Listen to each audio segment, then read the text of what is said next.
get a little high when I feel a little low. I got bitches going live, I got brothers on foes. I got people on the line trying to get a little more. When I'm looking at the life that I really would've chose.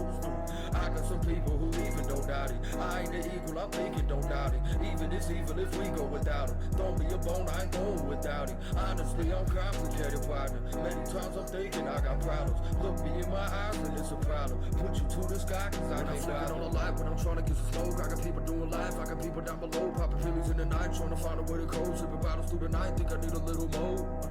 This shit ain't easy, can't teach you about it. Drinking these spirits, can't see my surroundings. Bitch, I'm a demon, I'm evil, I'm bout it. Turn your last day to a sequel and down it. Popping shit on drowsy off the downers. One day you might find me on the counter. Dead and gone, I like the way that sounded. I'm too out of touch with my surroundings. I'm more like a zombie on the daily. I think people plotting on me lately. Watch the way I'm walking, call me crazy. I understand nobody about to save me. I understand nobody about to shake me. Nobody, but I get a little high when I feel a little low. I got bitches going live, I got brothers on foes. I got people on the line trying to get a little more. When I'm looking at the life that I really would've chose. When I'm flicking on the line, cause I really need a smoke. I got brothers doing life. I feel like one thing that's important, which something that I think takes away from race is your struggle. You know what I'm saying? One thing that I do know is I was in an environment where I wasn't surrounded by white people, and the people that I was around accepted me, and I was just always in the environment. I had the same struggle as everybody around me. And I think the reason I think musically, I could have a way more diverse audience because of what I've been through, my struggle, my upbringing. Barely thinking right now, I just wanna die now. I don't wanna think, don't wanna be alive now. Y'all scared of death, but living is... You 20 now, you said, right? Yeah. And I met you, we can go ahead and get into it. I met you when you was, I think, like 14 online. Yeah. Like 14, 15? I think I heard, 14, 15. I think I came across your page. Y'all was talking about this off camera before we got started. I heard y'all mentioning it. I met you about, like, I think I just found you randomly on Facebook, or at the time, this is when I was heavily into the scene myself. Yeah. If a lot of y'all don't know, I used to be a hip hop artist myself here in town. I don't mention it that much because I really don't, you know what I mean? That ain't what I'm into now. But I met him at the time because I was heavily into the scene and just trying to discover different people to collaborate with and different artists to work with and stuff. And I came across, I think, maybe your SoundCloud. Mm-hmm. And at the time, I was heavy into SoundCloud. And then I think I ran across your Facebook because you know how the algorithm works. Find somebody on one thing, then the next page, there you go again. I might as well add them as a friend or follow. You know what I mean? Might as well. And so then I reached out after I started the We Live Weekly thing because I was like, hey, I got an opportunity. You know what I mean? Me and my boys was like, hey, we started this thing to give people opportunity that someone gave me, honestly, which I feel like I will always be in debt to locally. And every time, like lately, I've been thinking about him a bunch lately. Shout out to my man, Tasmic One, man. R.I.P. my man, Tasmic One. If a lot of people don't know, Tasmic One is the man that gave me my first shot here in Omaha locally. When I literally was just trying to find somewhere to fucking go, trying to perform, he came out of nowhere like an angel, bro. Like, and I was forever grateful for that. Tasmic just hit me up and was like, hey, bro, I got an opportunity. I know it ain't really much, but hey, I'll give you some tickets. You can sell them and make some money. You give me a cut, I'll take my cut. You know what I mean? It's kind of like a consignment deal on the street with, you know what I mean, with some work. You know what I mean? If you understand that lifestyle, you know how to get your shit. You know what I mean? So you ain't tripping. You know what I mean? Hey, the way I looked at it is, he just gave me some free work. You know what I mean? All I gotta do is go out there and sell these motherfucking tickets, make my, you know what I mean, make the money, give him his cut, and we good. But again, R.I.P. Shout out to Tasmic One and his family, man, and everybody who knows Tasmic, man. He's really loved and missed. But with that being said, that's when he passed away, bro, and for a while, I kind of resented him because of the way, you know what I mean? At the moment, you're young and you don't realize what a person did. You know what I mean? You kind of not looking at the bigger picture. So I kind of resented him a little bit. You know what I mean? Like, damn, I'm doing this marketing and hustling and blah, blah, blah. And then he's taking part of the money. You know what I mean? But at the same time, like I said, if you know business, you realize the game, it's just what it is. So I essentially adopted the same model, you know, with the We Live Weekly shit at the time. It's like, hey, yo, I've been on the scene for X amount of years. I know a lot of artists. Hey, let me just fucking give the homie some opportunity. So that's when I found you, you know what I mean? Or came across your page and then started We Live Weekly shit with the boys, reached out to Gdot, formerly known as Houdini the Freshman at the time. Which I thought was a cool ass name at the time. I was like, hey, that name, I brought it hard. And the shit that he was spitting, like I said, it was some upperclassmen shit. His name was Houdini the Freshman. But when he came with to show out, bro. You know what I mean? It wasn't no bullshit, and he wasn't saying no shit that had a motherfucker like, hey, send this white dude back home. Like, straight up. Like, real shit. Those shit that's straight from the heart. And to this day, obviously, he's still spitting that shit, and that's why he on this motherfucking couch right now. You know what I mean? Inside the motherfucking mind. But, bro, I know over the years, it's been a while since I've seen you, and I really been thinking about you a lot, and that's why I'm glad I seen you. At the showcase that you did at the Wire, with my man Trey, and so I seen you, man, and it took me back to 2017. You know what I mean? When I first met you, 2016, 17, somewhere around there. My man was 14 years old, man. I did not know he was 14. If anybody, you know what I mean, always questioned us about that shit, I did not know he was 14 at the time. And he look, you see how he look now? He said he's 20, so at the time he looked like he was about fucking 18, 19. So it was like, hey, let him come on through. You know what I mean? He can fucking rock the mic and shit.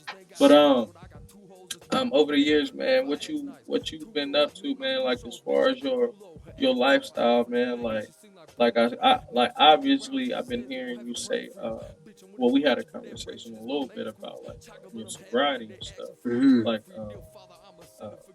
what would you say like led to you feeling like you have need sobriety? You know what I mean? Like, did you go through certain things? You know what I mean? Like I said, I haven't talked to you, so this is like a real fucking frank conversation. Like, you know what I mean? Like, what's up, bro? Like, yeah, so after I was doing the music back then, I was also getting into a lot of dumb shit, you know. Everything all those youngsters was doing. Yeah. I was gang affiliated, stuff like that, random gang beats. I chose never to be a gangbanger, but I was still around that shit. So I got into a lot of bad shit, and music didn't become something too important to me. And over time, you know, I stopped smoking weed because it don't hit me right. I don't know what else to tell you. Everybody asks me why I don't smoke. It just don't hit me right. I don't never ask nobody why they don't smoke after they tell me they don't want to hit the blunt, bro. That's most to me.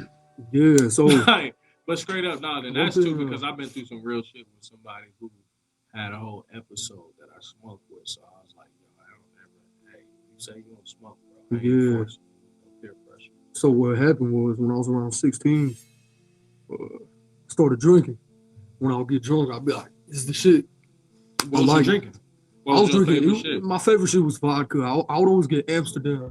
You were about to say you was young. I used to drink. Was you just going in and getting that bitch, or was you robbing? So basically, what I would do was, some of y'all might remember on Facebook, my name was Gdot Savo with the bottle. I used to post stories. I was the bottle plug in South Omaha. What I would do was, I would walk in the Walgreens or Supermercado, and I would just, what I used to do was walk around the aisle, and I would see the bottle. I'll grab like two of them hoes, just put them in my waistband, put my hoodie over it, and then I'll walk around the aisles again and just walk out the door. And at Walgreens, they would have these alarms that would go off like a little beep. So, hey, you had, hey, real real G question. Mm. Real G question. Only G's know this shit. You had on compressions and regular boxers. You had on like, you know what I mean? You say you put it in your waistband. You had on compression like boxer briefs or like regular boxers with the loose end. Yeah, that honey. Hold on. Hey, real nigga shit. Check this out. It was briefs, like they were tight around my shit. Yeah. I was wearing briefs, but also I would always put on a belt. I never wear a belt because I just never wear a belt. Smart, man. I'll put on a belt, and I would put the waistband out, slide it in there real quick, so it was tight around my waist. I'll just put it right over. And since I always wear big clothes, you couldn't see the battles. Yeah. So I'll just walk out with that shit. And you want to hear something crazy real quick? They started realizing what was happening at Walgreens. So Don't it got tell to me the you went point. to the same place multiple times, bro. Bro, every day I was there. Come on, Literally. bro. That's how you get. No, but like, bro, check this out. So they started knowing what I was doing. And like the manager, fuck that manager by the way, the manager would start noticing what I was doing. So I realized I can't do the whole bit where I go around the aisle, grab the bottle. I started walking into Walgreens, grabbing 2 bottles and just walking out with the bottles in my hands, bro. And as I was leaving, they would start yelling at me. And I was like, fuck you, shut up. And I'll just keep walking. The crazy thing is I would walk to Walgreens, grab the bottles and walk home with bottles in my hands. Hey, y'all remember, check this out. Y'all remember that part of that movie? I don't know what movie it was, but this man right here just said that he thought that he was invisible. Did y'all just hear this? This man said he just walked in, grabbed 2 bottles, and just said, "I'm just walking out the door. Fuck y'all." That's a Kevin Bacon movie. Bruh, like, who gives a fuck, man? I'm telling you, bro, one thing I did know was they couldn't lock the door because there was other customers. And I also knew they couldn't put their hands on me because they're not allowed to. Wait, did they have security or was it just employees? Nah, but I could tell you how they got my ass one time. I never went to jail for this shit, by the way. I never got caught up with it. But one time, I went in there, right, doing my usual thing. And I went there and they had water bottles, but they taped the labels onto them. They literally did this whole thing just to get my ass. Because that's how often I would steal the bottles. They taped labels on them that would say, like, Svedka, Amsterdam. And it was just water bottles. And I look at him, and I look at the manager, and he just staring at me, smiling. I'm like, you got my ass, bro. And he walked me out the door, and I was like, still can't arrest me, though. Man, playing tricks. Hey, it was funny. It was good times. That's funny. But I was stupid. You know what I'm saying? Yeah. Hey, talk to us. Can you talk to us for a second about what you your musical process? Like, how do you go about creating? It could go 2 ways. Like, do you find your beat first, or you write your lyrics first? I'm about to get into it. So sometimes, cause out of nowhere, throughout the day, I could think of like good lyrics, and I'll go and type them out.